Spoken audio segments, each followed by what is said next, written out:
श्री गणेशाय नमः। ओम नमः शिवाय।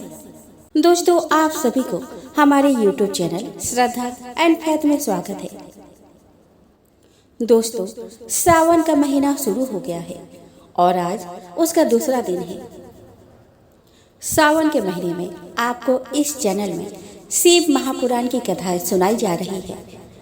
कल आपने शिव महापुराण के पहले दिन की कथा सुनी, जिसमें आप देवराज ब्राह्मण की मोक्ष प्राप्ति की कथा सुनी, और आज आप सुनेंगे शिव महापुराण के दूसरे दिन की कथा, जिसमें आप चंचुला और उसके पति बेंदुक ब्राह्मण की कथा सुनेंगे।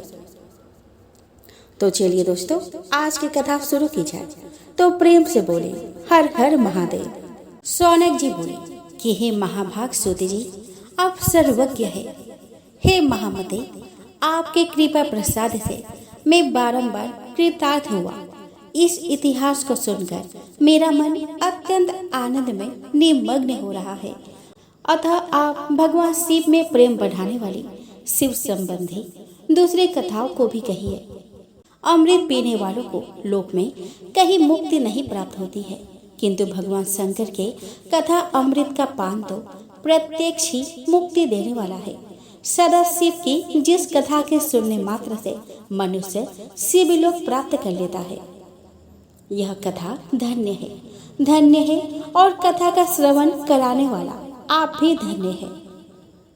सूत जी बोले कि हे सौनक, सुनिए, मैं आपके सामने गोपनीय कथा वस्तु का भी वर्णन करूंगा, क्योंकि आप शिव भक्तों में अग्रगण्य और वेद वेदताओं में श्रेष्ठ है। समुद्र के निकटवर्ती प्रदेश में एक बांसकल नामक ग्राम है, जहाँ वैदिक धर्म से विमुख महापापी द्विज निवास करते हैं। वे सब के सब बड़े दुष्ट हैं। उनका मन दूषित विषय भोगों में लगा रहता है। वे ना तो देवताओं पर विश्वास करते हैं और ना भाग्य पर। वे सभी कुटिल वृत्ति वाले हैं, किसानी करते और भांति भांति के घातक अस्त्र शस्त्र रखते हैं। वे पर स्त्री गमन करने वाले और खल है। ज्ञान वैराग्य तथा सद्धर्म को वे बिल्कुल नहीं जानते। वे सभी पशु बुद्धि वाले हैं और सदा दूषित बातों को सुनने में संलग्न रहते हैं। अन्य वर्णों के लोग भी उन्हीं की भांति कुचित विचार रखने वाले, स्वधर्म विमुख एवं खल है। वे सदा कुकर्म में लगे रहते हैं और नित्य विषय भोगों में डूबे रहते हैं। वहाँ की सब स्त्रियां भी कुटिल स्वभाव की, स्वेच्छाचारिणी, पापासक्त, कुत्सित विचार वाली और व्यभिचारिणी है। वे सद्व्यवहार तथा सदाचार से सर्वदा शून्य है। कुजनों के निवास स्थान उस बांसकल नामक ग्राम में किसी समय एक बिंदुक नामधारी ब्राह्मण रहता था। वे बड़ा अधर्म था। वह दुरात्मा और महापापी था। यद्यपि उसकी स्त्री बड़ी सुंदर थी, तो भी वह कुमार्ग पर ही चलता था। काम वासना से कलुषित चित्त वह वेश्यागामी था। उसकी पत्नी का नाम चंचुला था। वह सदा उत्तम धर्म के पालन में लगी रहती थी, तो भी उसे छोड़कर वह दुष्ट ब्राह्मण कामासक्त होकर वेश्यागामी हो गया था। इस तरह कुकर्म में लगे हुए उस बिंदुक के बहुत वर्ष व्यतीत हो गए। उसकी स्त्री चंचुला काम से पीड़ित होने पर भी स्वधर्म नाश के भय से कलेश सह कर भी दीर्घ काल तक धर्म से भ्रष्ट नहीं हुई। परंतु दुराचारी पति के आचरण से प्रभावित होने के कारण काम पीड़ित हो आगे चलकर वह स्त्री भी दुराचारिणी हो गई। भ्रष्ट चरित्र वाली वह कुमार्गामिनी अपने पति की दृष्टि बचाकर रात्रि में चोरी छिपे अन्य पापी जात पुरुष के साथ रमण करने लगी। हे मुनि, एक बार उस ब्राह्मण ने अपनी उस दुराचारिणी पत्नी चंचुला को कामासक्त हो पर पुरुष के साथ रात्रि में संसर्गरत देख लिया।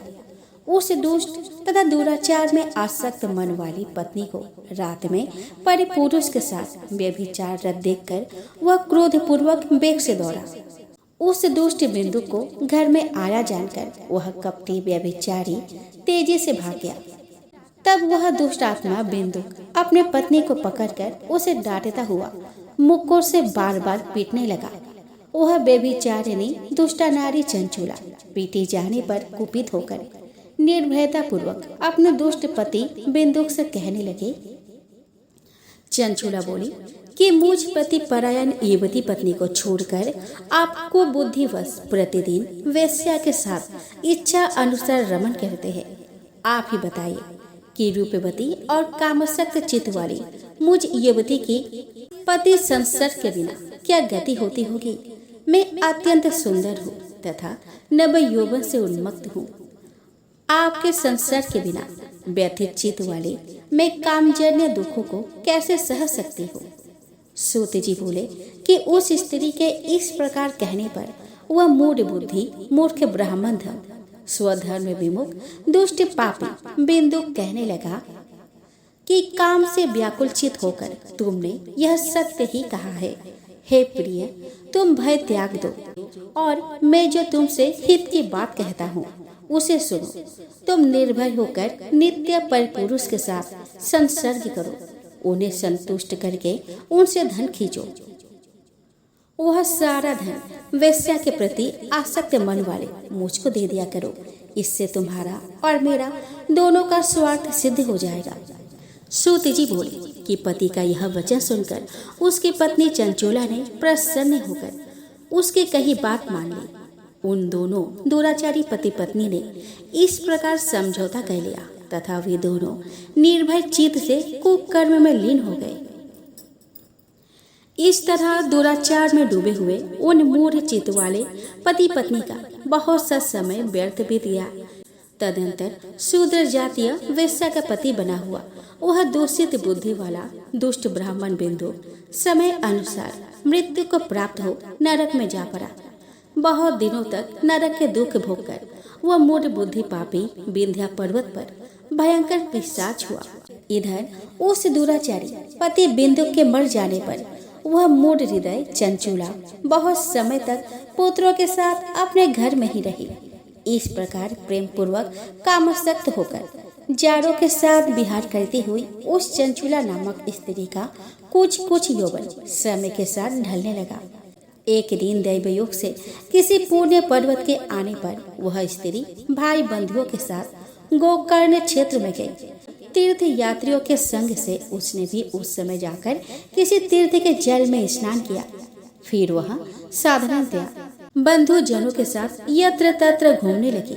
घूमती घामती किसी देव मंदिर में उसने एक देवज्ञ ब्राह्मण के मुख से भगवान शिव की परम पवित्र एवं मंगलकारिणी उत्तम पौराणिक कथा सुनी। कथावाचक ब्राह्मण कह रहे थे कि जो स्त्री पर पुरुषों के साथ व्यभिचार करती है वे मरने के बाद जब यमलोक में जाती है तब यमराज के दूत उनके योनि में तपे हुए लोहे का परीख डालते हैं। पौराणिक ब्राह्मण के मुख से यह वैराग्य बढ़ाने वाली कथा सुनकर चंचुला भय से व्याकुल हो वहां कांपने लगी। जब कथा समाप्त हुई और लोग वहां से बाहर चले गए तब वह भयभीत नारी एकांत में शिव पुराण की कथा बांचने वाले उन ब्राह्मण से कहने लगी कि ब्राह्मण, मैं अपने धर्म को नहीं जानती थी, इसीलिए मेरे द्वारा बड़ा दुराचार हुआ है। स्वामी, इसे सुनकर मेरे ऊपर अनुपम कृपा करके आप मेरा उद्धार कीजिए। हे प्रभु, मैंने मूढ़ बुद्धि के कारण घोर पाप किया है। मैंने कामांध होकर अपना संपूर्ण युवावस्था व्यभिचार में बिताई है। आज वैराग्य रस से ओतप्रोत आपके इस प्रवचन को सुनकर मुझे बड़ा भय लग रहा है। मैं कांप उठी हूँ और मुझे इस संसार से वैराग्य हो गया है। मुझे मूढ़ चित्त वाली पापिनी को धिक्कार है। मैं सर्वथा निंदा के योग्य हूँ। मैं कुत्सित विषय में फंसी हुई हूँ और अपने धर्म से विमुख हो गई हूँ। थोड़े से सुख के लिए अपने हित का नाश करने वाले तथा भयंकर कष्ट देने वाले घोर पाप मैंने अनजाने में ही कर डाले हैं। हाय, न जाने किस किस घोर कष्टदायक दुर्गति में मुझे पड़ना पड़ेगा और वहाँ कौन बुद्धिमान पुरुष कुमार्ग में मन लगाने वाली मुझ पापिनी का साथ देगा। मृत्यु काल में उन भयंकर यमदूतों को मैं कैसे देखूंगी जब वे बलपूर्वक मेरे गले में फंदे डालकर मुझे बांधेंगे। तब मैं कैसे धीरज धारण कर सकूंगी। नरक में जब मेरे शरीर के टुकड़े टुकड़े किए जाएंगे, उस समय विश्व से दुख देने वाली उस महान यातना को मैं कैसे सहूंगी। दुख और शोक से ग्रस्त होकर मैं दिन में सहज इंद्रिय व्यापार और रात्रि में नींद कैसे प्राप्त कर सकूंगी। हाय, मैं मारी गई, मैं जल गई, मेरा हृदय विदीर्ण हो गया और मैं सब प्रकार से नष्ट हो गई, क्योंकि मैं हर तरह से पाप में ही डूब रही हूँ। हाय विधाता, मुझ पापिनी को आपने हठात ऐसी दुर्बुद्धि क्यों दे दी, जो सभी प्रकार का सुख देने वाले स्वधर्म से दूर कर देती है। हे द्विज, सूल से बिंधा हुआ व्यक्ति ऊंचे पर्वत शिखर से गिरने पर जैसा घोर कष्ट पाता है, उससे भी करोड़ गुना कष्ट मुझे है। सैकड़ों अश्वमेघ यज्ञ करके अथवा सैकड़ों वर्षों तक गंगा स्नान करने पर भी मेरे घोर पापों की शुद्धि संभव नहीं दिखती। मैं क्या करूं, कहाँ जाऊं और किसका आश्रय लूं। मुझ नरकगामिनी की इस संसार में कौन रक्षा करेगा। हे ब्राह्मण, आप ही मेरे गुरु हैं, आप ही माता और आप ही पिता है। आपके शरण में आई हुई मुझे दीन अबला का उद्धार कीजिए, मेरा उद्धार कीजिए। सूत जी बोले कि हे शौनक, इस प्रकार खेद और वैराग्य से युक्त चंचुला उस ब्राह्मण के चरणों में गिर पड़ी। तब उन बुद्धिमान ब्राह्मण ने कृपया पूर्वक उससे उठाकर इस प्रकार कहा। ब्राह्मण बोले कि सौभाग्य की बात है कि भगवान शंकर की कृपा से शिव पुराण की वैराग्य युक्त तथा श्रेष्ठ कथा को सुनकर तुम्हें समय पर चेत हो गया है। हे ब्राह्मण पत्नी, तुम डरो मत, भगवान शिव के शरण में जाओ। शिव की कृपा से सारा पाप तत्काल नष्ट हो जाता है। मैं तुमसे भगवान शिव का कीर्ति कथाई युक्त उस परम वस्तु का वर्णन करूंगा, जिससे तुम्हें सदा सुख देने वाली उत्तम गति प्राप्त होगी। शिव की उत्तम कथा सुनने से ही तुम्हारी बुद्धि इस तरह पश्चाताप से युक्त एवं शुद्ध हो गई है। साथ ही तुम्हारे मन में विषयों के प्रति वैराग्य हो गया है।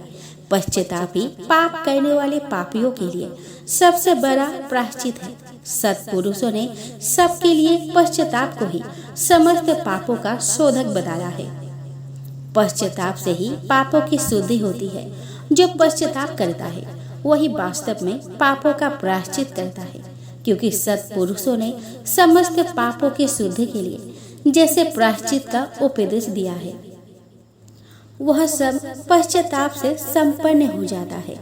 जो पुरुष विधि पूर्वक प्रायश्चित करके निर्भय हो जाता है पर अपने कुकर्म के लिए पश्चाताप नहीं करता, उसे प्रायः उत्तम गति नहीं प्राप्त होती, परंतु जिसे अपने कुकृत्य पर हार्दिक पश्चाताप होता है वो अवश्य उत्तम गति का भागी होता है। इसमें संशय नहीं है। इस शिव पुराण की कथा सुनने से जैसे चित्त शुद्धि होती है, वैसे दूसरे उपायों से नहीं होती।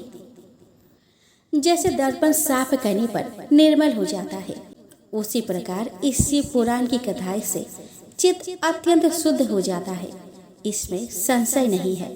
मनुष्य के शुद्ध चित्त में जगदम्बा पार्वती सहित भगवान शिव विराजमान रहते हैं।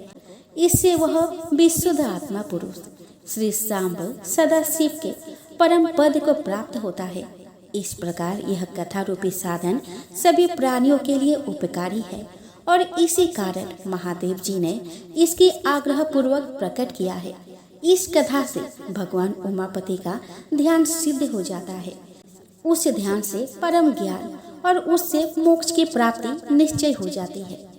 भगवान शंकर के ध्यान में मग्न हुए बिना यदि कोई इस कथा को मात्र सुनता है, वह दूसरे जन्म में भगवान के ध्यान को सिद्ध कर परम पद को पा लेता है। इस कथा के श्रवण से भगवान शंकर के ध्यान को प्राप्त कर पश्चाताप करने वाले पापी पुरुष सिद्धि को प्राप्त हो गए हैं। इस उत्तम कथा का श्रवण समस्त मनुष्य के लिए कल्याण का बीज है। अतः यथोचित शास्त्रोक्त मार्ग से इसकी आराधना अथवा सेवा करनी चाहिए। यह कथा श्रवण भाव बंधन रूपी रोग का नाश करने वाला है। भगवान शिव की कथा को सुनकर फिर अपने हृदय में उसका मनन एवं निध्यासन करने से पूर्णतः चित्त शुद्धि हो जाती है। चित्त शुद्धि होने से महेश्वर की भक्ति अपने दोनों पुत्रों के साथ निश्चय ही प्रकट होती है। तत्पश्चात महेश्वर के अनुग्रह से दिव्य मुक्ति प्राप्त होती है, इसमें संशय नहीं है। जो शिव भक्ति से वंचित है उसे पशु समझना चाहिए, क्योंकि उसका चित्त माया के बंधन में आसक्त है। वह निश्चय ही संसार बंधन से मुक्त नहीं हो पाता। इसीलिए हे ब्राह्मण पत्नी, तुम विषयों से मन को हटा लो और भक्ति भाव से भगवान शंकर की इस परम पावन कथा को सुनो। परमात्मा शंकर की इस कथा को सुनने से तुम्हारे चित्त की शुद्धि होगी और उससे तुम्हें मोक्ष की प्राप्ति हो जाएगी। निर्मल चित्त से भगवान शिव के चरण बिंदु का चिंतन करने वालों की एक ही जन्म में मुक्ति हो जाती है। यह मैं तुमसे सत्य सत्य कहता हूँ। सूत जी बोले कि सौनक, इतना कहकर वे श्रेष्ठ शिव भक्त ब्राह्मण मौन हो गए और उनका हृदय करुणा से आर्द्र हो गया था। वे शुद्ध चित्त महात्मा भगवान शिव के ध्यान में मग्न हो गए। तदंतर मृदु की पत्नी चंचुला मन ही मन प्रसन्न हो उठी। ब्राह्मण का उक्त उपदेश सुनकर उसके नेत्रों में आनंद के आंसू छलक आए थे। वह ब्राह्मण पत्नी चंचुला हर्षित हृदय से उन श्रेष्ठ ब्राह्मण के चरणों में गिर पड़ी और हाथ जोड़कर बोली कि मैं कृतार्थ हो गई।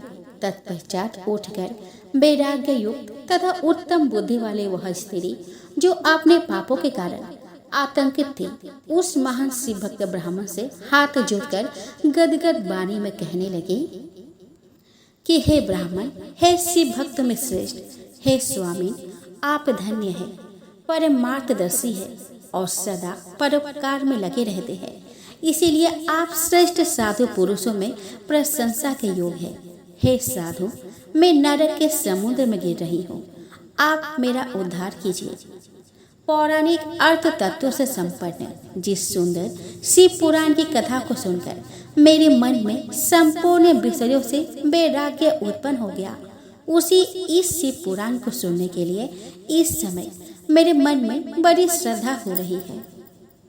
सूत जी बोले कि ऐसा कहकर हाथ जोड़कर उनका अनुग्रह पाकर चंचुला उस शिव पुराण की कथा को सुनने की इच्छा मन में लिए उन ब्राह्मण देवता की सेवा में तत्पर हो वहां रहने लगी। तदंतर शिव भक्तों में श्रेष्ठ और शुद्ध बुद्धि वाले उन ब्राह्मण देवता ने उसी स्थान पर उस स्त्री को शिव पुराण की उत्तम कथा सुनाई। इस प्रकार उस गोकर्ण नामक महाक्षेत्र में उन्हीं श्रेष्ठ ब्राह्मण से उसने शिव पुराण की वह परम उत्तम कथा सुनी जो भक्ति, ज्ञान और वैराग्य को बढ़ाने वाली तथा मुक्ति देने वाली है। उस परम उत्तम कथा को सुनकर वह ब्राह्मण पत्नी अत्यंत कृतार्थ हो गई। उन सद्गुरु की कृपा से उसका चित्त शीघ्र ही शुद्ध हो गया। भगवान शिव के अनुग्रह से उसके हृदय में शिव के सद्गुण रूप का चिंतन होने लगा।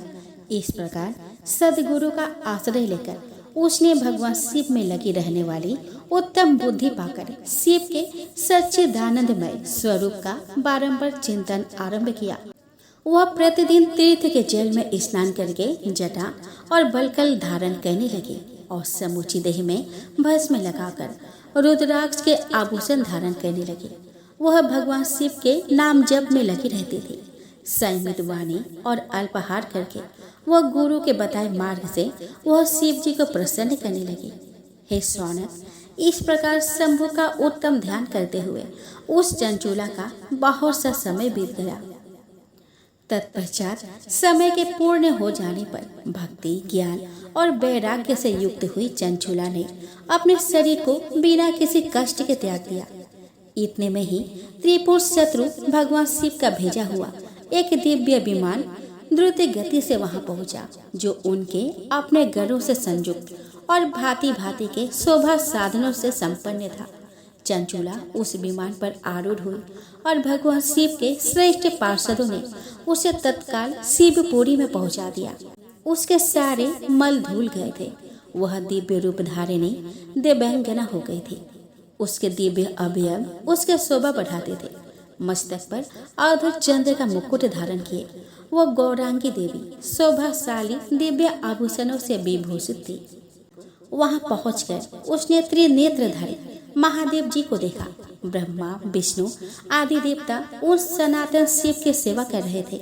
गणेश, भृंगी, नंदीश, वीरभद्रेश्वर आदि गण उत्तम भक्ति के साथ उनकी उपासना कर रहे थे।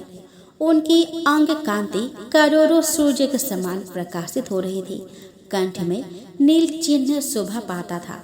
उनके 5 मुख थे, प्रत्येक मुख में 3 नेत्र थे। मस्तक पर अर्ध चंद्राकार मुकुट शोभा देता था। उन्होंने अपने वाम अंग में गौरी देवी को बैठा रखा था, जो विद्युत पुंज के समान प्रकाशित थी। गौरीपति महादेव जी की कांति कपूर के समान गौर थी। उन्होंने सभी अलंकार धारण कर रखे थे। उनका सारा शरीर श्वेत भस्म से भासित था। शरीर पर श्वेत वस्त्र शोभा पा रहे थे। वे अत्यंत उज्जवल वर्ण के थे। इस प्रकार परम उज्जवल भगवान शंकर का दर्शन करके वह ब्राह्मण पत्नी चंचूला बहुत प्रसन्न हुई। अत्यंत प्रीति युक्त होकर उसने बड़ी उतावली के साथ भगवान को बारंबार प्रणाम किया। फिर हाथ जोड़कर वह बड़ी प्रेम, आनंद और संतोष से युक्त हो विनीत भाव से खड़ी हो गई। उसके नेत्रों से आनंद अश्रुओं की अविरल धारा बहने लगी तथा संपूर्ण शरीर में रोमांच हो गया। उस समय भगवती पार्वती और भगवान शंकर ने उसे बड़ी करुणा के साथ अपने पास बुलाया और सौम्य दृष्टि से उसकी ओर देखा। पार्वती जी ने तो दिव्य रूप धारिणी बिंदुक प्रिया चंचूला को प्रेम पूर्वक अपनी सखी बना लिया। वह उस परम आनंद घन ज्योति स्वरूप सनातन धाम में अविचल निवास पाकर दिव्य सौख्य से संपन्न हो अक्षय सुख का अनुभव करने लगी। शौनक जी बोले कि हे महाभाग सूर्य जी, आप धन्य हैं। आपकी बुद्धि भगवान शिव में लगी हुई है। आपने कृपया पूर्वक यह शिव भक्ति को बढ़ाने वाली अद्भुत कथा हमें सुनाई। हे महामते, सद्गति प्राप्त करने के बाद वहां जाकर चंचूला ने क्या किया और उसके पति का क्या हुआ, यह सब वृतांत विस्तार से हमें बताइए। सूत जी बोले कि हे शौनक, एक दिन परम आनंद में निमग्न हुई चंचूला ने उमा देवी के पास जाकर प्रणाम किया और दोनों हाथ जोड़कर वह उनकी स्तुति करने लगी। चंचूला बोली कि हे गिरिराज नंदिनी, हे स्कंद माता, मनुष्य ने सदा आपकी सेवा की है। समस्त सुखों को देने वाली हे शंभु प्रिय, हे ब्रह्म स्वरूपिणी, आप विष्णु और ब्रह्मा आदि देवताओं द्वारा सेव्य है। आप ही सगुणा और निर्गुणा भी है तथा आप ही सूक्ष्म सच्चिदानंद स्वरूपिणी आद्या प्रकृति है। आप ही संसार की सृष्टि, पालन और संहार करने वाली है। तीनों गुणों का आश्रय भी आप ही है। ब्रह्मा, विष्णु और महेश्वर, इन तीनों देवताओं का आवास स्थान तथा उनकी उत्तम प्रतिष्ठा करने वाली पराशक्ति आप ही है। सूत जी बोले कि हे शौनक, जिसे सद्गति प्राप्त हो चुकी है वह चंचूला इस प्रकार महेश्वर पत्नी उमा की स्तुति करके सिर झुकाए चुप हो गई। उसके नेत्रों में प्रेम के आंसू उमड़ आए थे। तब करुणा से भरी हुई शंकर प्रिया भक्त वत्सला पार्वती देवी चंचूला को संबोधित करके बड़े प्रेम से इस प्रकार कहने लगी। पार्वती बोली कि हे सखी चंचूले, हे सुंदरी, मैं तुम्हारी की हुई इस स्तुति से बहुत प्रसन्न हूँ। बोलो, क्या वर मांगती हो? तुम्हारे लिए मुझे कुछ भी अदय नहीं है। सूत जी बोले कि पार्वती के इस प्रकार कहने पर चंचूला उन्हें प्रणाम करके दोनों हाथ जोड़कर नतमस्तक हो प्रेम पूर्वक पूछने लगे। चंचूला बोली कि हे निष्पाप गिरिजा कुमारी, मेरे पति बिंदु इस समय कहाँ है? उनकी कैसी गति हुई है यह मैं नहीं जानती। कल्याणमय दीन वत्सले, मैं अपने उन पति देव से किस प्रकार संयुक्त हो सकूं? कृपया करके वैसे ही उपाय कीजिए। हे महेश्वरी, हे महादेवी, मेरे पति एक शूद्र जातीय वेश्या के प्रति आसक्त थे और पाप में ही डूबे रहते थे। उनकी मृत्यु मुझसे पहले ही हो गई थी। वे ना जाने किस गति को प्राप्त हुए हैं।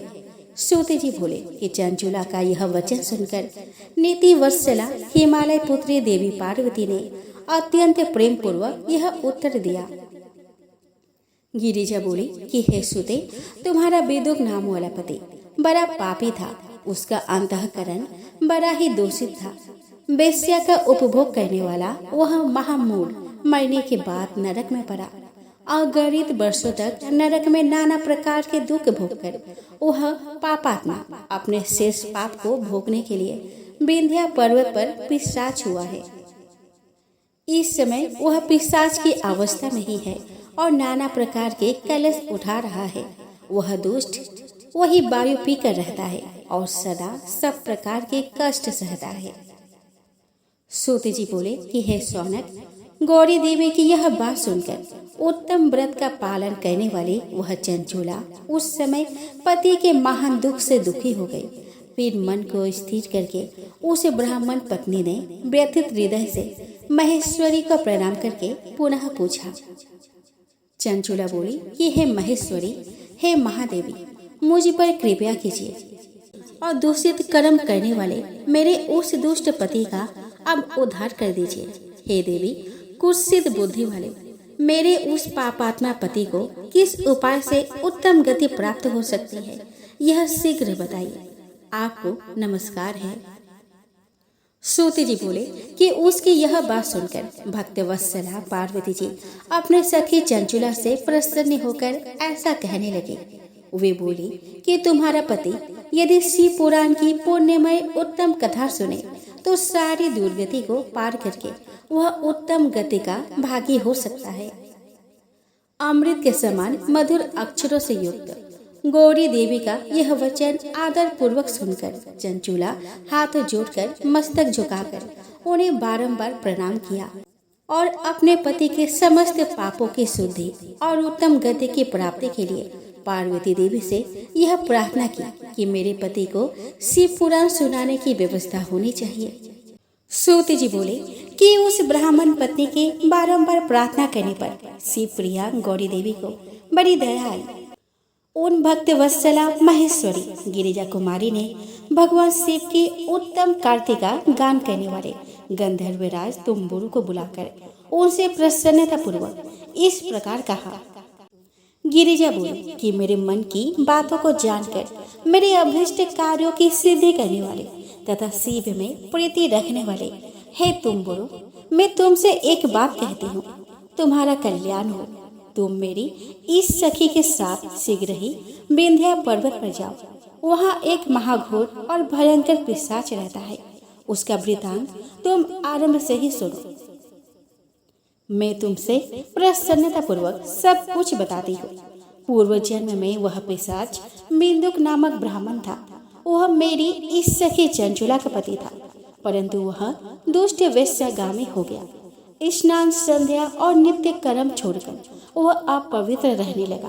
क्रोध के कारण उसकी बुद्धि पर मूढ़ता छा गई थी। अभक्ष्य भक्षण, सज्जनों से द्वेष और दूषित वस्तुओं का दान लेना, यही उसका स्वाभाविक कर्म बन गया था। वह अस्त्र शस्त्र लेकर हिंसा करता, बाएं हाथ से खाता, दिनों को सताता और क्रूरता पूर्वक पराये घरों में आग लगा देता था। वह चंडालों से प्रेम करता और प्रतिदिन वेश्या के संपर्क में रहता था। वह बड़ा दुष्ट था। उस पापी ने अपना पत्नी का परित्याग कर दिया था और वह दुष्ट के संग में निरत रहता था। उसने वेश्या के कुसंग से अपने सारे पुण्य नष्ट कर लिए और धन के लोभ से अपने पत्नी को निर्भय करके व्यभिचारिणी बना डाला। वह मृत्यु पर्यंत दुराचार में ही फंसा रहा। फिर समय आने पर उसकी मृत्यु हो गई। वह पापियों के भोगस्थान घोर यमपुर में गया और वहाँ बहुत से नरक को भोग कर वह दुष्टात्मा इस समय विंध्या पर्वत पर पिशाच बन गया है। वहीं पर वह दुष्ट पिशाच अपने पापों का फल भोग रहा है। तुम उसके आगे यत्न पूर्वक शिव पुराण की उस दिव्य कथा का प्रवचन करो जो परम पुण्यमय तथा समस्त पापों का नाश करने वाली है। उत्तम शिव पुराण की कथा के श्रवण से उसका हृदय शीघ्र ही समस्त पापों से शुद्ध हो जाएगा और वह प्रेत योनि का परित्याग कर देगा। दुर्गति से मुक्त होने पर उस बिंदुक नामक पिशाच को मेरी आज्ञा से विमान पर बैठाकर तुम भगवान शिव के समीप ले आओ। सूत जी बोले कि हे सौनक, महेश्वरी उमा के इस प्रकार आदेश देने पर गंधर्वराज तुम्बुरु मन ही मन बड़े प्रसन्न हुए और उन्होंने अपने भाग्य की सराहना की। तत्पश्चात उस पिशाच की सती साध्वी पत्नी चंचुला के साथ विमान पर बैठकर नारद के प्रिय मित्र तुम्बुरु वेगपूर्वक विंध्याचल पर्वत पर गए, जहाँ वह पिशाच रहता था। वहां उन्होंने उस पिशाच को देखा। उसका शरीर विशाल था और उसकी टोढ़ी बहुत बड़ी थी। वह कभी हंसता, कभी रोता और कभी उछलता था। उसकी आकृति बड़ी विकराल थी। भगवान शिव के उत्तम कार्तिका गान करने वाले महाबली तुम्बुरु ने उस अत्यंत भयंकर पिशाच को बलपूर्वक पासों द्वारा बांध लिया। तदंतर तुम्बुरु ने शिव पुराण की कथा बांचने का निश्चय करके महोत्सव युक्त स्थान और मंडप आदि का रचना की। इतने में ही संपूर्ण लोकों में बड़े वेग से यह प्रचार हो गया कि देवी पार्वती की आज्ञा से एक पिशाच का उद्धार करने के लिए, शिव पुराण की उत्तम कथा सुनाने के लिए तुम्बुरु विंध्या पर्वत पर गए हैं। तब तो इस कथा को सुनने के लोभ से बहुत से देवता और ऋषि भी शीघ्र वहां पे जा पहुंचे। आदर पूर्वक शिव पुराण सुनने के लिए आए हुए लोगों का उस पर्वत पर बड़ा अद्भुत और कल्याणकारी समाज जुट गया। तत्पश्चात तुम्बुरु ने उस पिशाच को पासों से बांधकर आसन पर बिठाया और हाथ में बीना लेकर गौरीपति की कथा का गान आरंभ किया। महात्म्य सहित पहली अर्थात प्रथम संहिता से लेकर 7वीं संहिता तक शिव पुराण की कथा का उन्होंने स्पष्ट वर्णन किया। 7 संहिता वाले शिव पुराण का आदर पूर्वक श्रवण करके वे सभी श्रोता पूर्णतः कृतार्थ हो गए। उस परम पुण्यमय शिव पुराण को सुनकर उस पिशाच ने अपने सारे पापों को धोकर उस पिशाच के शरीर को त्याग दिया। शीघ्र ही उसका रूप दिव्य हो गया। अंग कांति गौर वर्ण की हो गई। शरीर पर श्वेत वस्त्र तथा सब प्रकार के पुरोषित आभूषण उसके अंगों को उद्भासित करने लगे। वह त्रिनेत्रधारी चंद्रशेखर रूप हो गया। इस प्रकार दिव्य देहधारी वह श्रीमान बिंदु अपनी भार्या चंचुला के साथ स्वयं भी पार्वती पति भगवान शिव के दिव्य चरित्र का गुणगान करने लगा। उसकी स्त्री को इस प्रकार दिव्य रूप से सुशोभित देखकर वे सभी देवता और ऋषि बड़े विस्मित हुए। उनका चित्त परम आनंद से परिपूर्ण हो गया। भगवान परमेश्वर का वह अद्भुत चरित्र सुनकर वे सभी श्रोता परम कृतार्थ हो प्रेम पूर्वक श्री शिव का यशोगान करते हुए अपने अपने धाम को चले गए। दिव्य रूपधारी श्रीमान बिंदुक भी सुंदर विमान पर अपनी प्रियतमा के पास बैठकर सुख पूर्वक आकाश में स्थित हो परम शोभा पाने लगा। तदंतर महेश्वर के सुंदर एवं मनोहर गुणों का गान करता हुआ वह अपनी प्रियतमा और तुम्बुरु के साथ शीघ्र ही शिव धाम जा पहुंचा। वहां भगवान महेश्वर और पार्वती देवी ने प्रसन्नता पूर्वक बिंदु का बड़ा सत्कार किया और उसे अपना गण बना लिया। उसकी पत्नी चंचुला पार्वती जी की सखी हो गई। उस घनीभूत ज्योति स्वरूप परम आनंदमय सनातन धाम में अविचल निवास पाकर वे दोनों दंपति परम सुखी हो गए। यह उत्तम इतिहास मैंने आपको सुनाया, जो पापों का नाश करने वाला, उमा महेश्वर को आनंद देने वाला, अत्यंत पवित्र तथा उनमें भक्ति बढ़ाने वाला है। जो इसे भक्ति पूर्वक सुनता है अथवा एकाग्रचित होकर इसका पाठ करता है, वह अनेक सांसारिक सुखों को भोगकर अंत में मुक्ति प्राप्त करता है।